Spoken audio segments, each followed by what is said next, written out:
ask me all the time, "Hey Brian, do you really use that keto elevate stuff, and does it really work?"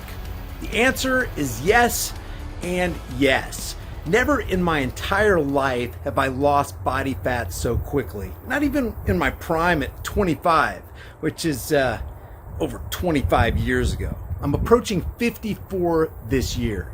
If you want to support the channel and do your health a favor, grab some with my link in the description.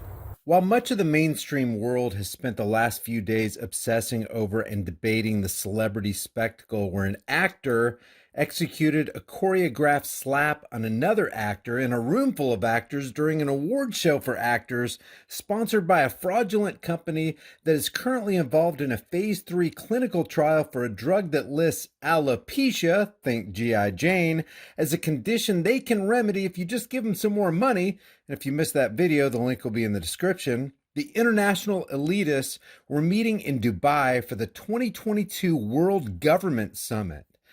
From March 28th through the 30th, corporate media journalists, heads of state, and CEOs of some of the most profitable companies in the world met for discussions on shaping the direction of the next decade and beyond.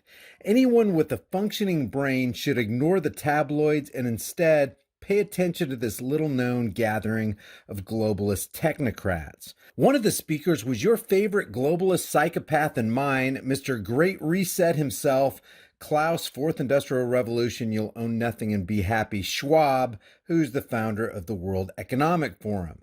Now, Schwab gave a talk entitled, Our World Today, Why Governments Must Act Now. He said, "Thank you to His Excellency for enabling this initiative to define a longer-term narrative to make the world more resilient, more inclusive, and more sustainable." The use of that term narrative is important because in January 2021, Klaus and the World Economic Forum announced the next phase of the Great Reset, the Great Narrative.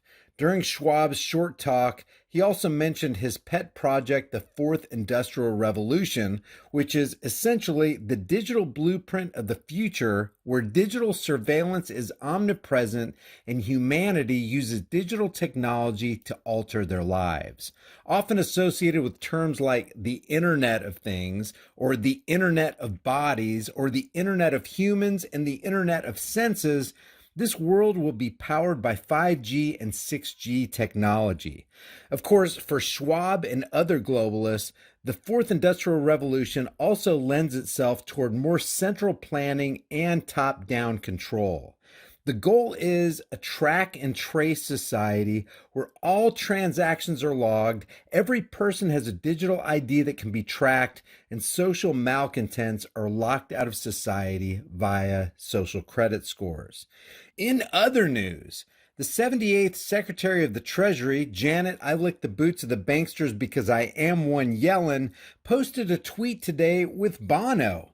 "Wonderful to spend time with Bono to discuss challenges around the world, from COVID recovery to the humanitarian effect of Russia's unprovoked invasion of Ukraine, and our shared commitment to promoting dignity and opportunity for all people."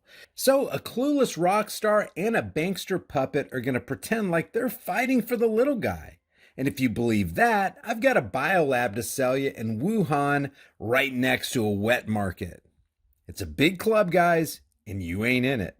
And as you listen to this announcement from Biden today about the release of 1 million barrels from the strategic oil reserves, keep in mind the U.S. consumes 21 million barrels a day, and around 40% of that consumption is devoted to gas. To help deal with that, yesterday I authorized the release of 1 million barrels per day for the next 6 months from our Strategic Petroleum Reserve. Acknowledge this by far is the largest release of our national reserves in our history. It is a wartime bridge, is the way I look at it, to increase our oil supply as we work with our U.S. oil producers to ramp up their production to get us through this period. I've coordinated this release with partners and allies around the world. This morning, over 30 countries from across the world convened in an extraordinary meeting and agreed to the release of tens of millions of additional barrels of oil onto the market.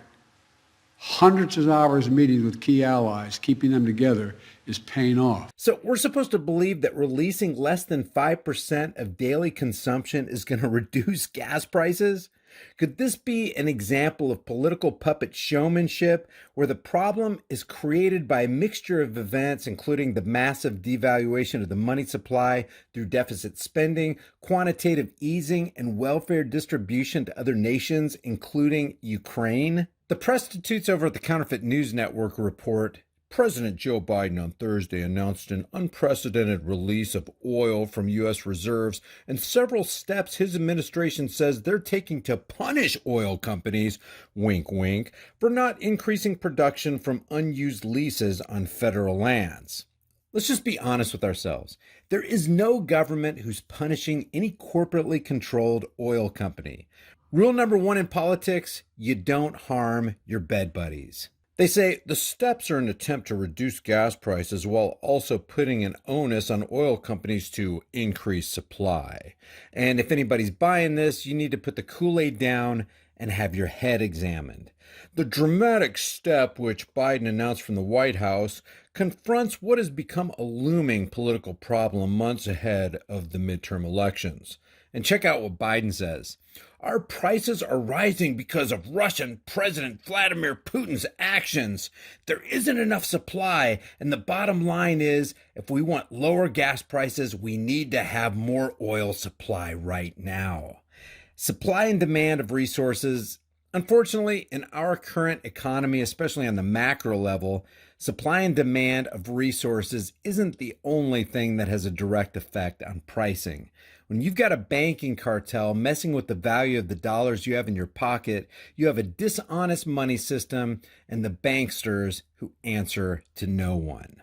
Leave your thoughts about this for the world and the global thought police in the comments section below. If you haven't done so already, subscribe to the channel, hit the bell notification icon, give it a thumbs up, share it with everybody you know, and don't forget to subscribe to the private email list through my website, highimpactflix.com. I'll see you guys in the next heavily censored shadow ban video. With all the crazy stated plans of the Great Reset, the currency reset, and even the food reset, it's not a matter of if the store shelves are going to clear and there's a lack of food. The question is when. You need to get long-term storable food. It doesn't matter if it's from me or you just go to the store and you buy food. Just grab dry, storable food while you can. If you want to get it from me, you're going to support the channel and you're going to help yourself out because my link has a discount code embedded within it. You can check that out in the description below.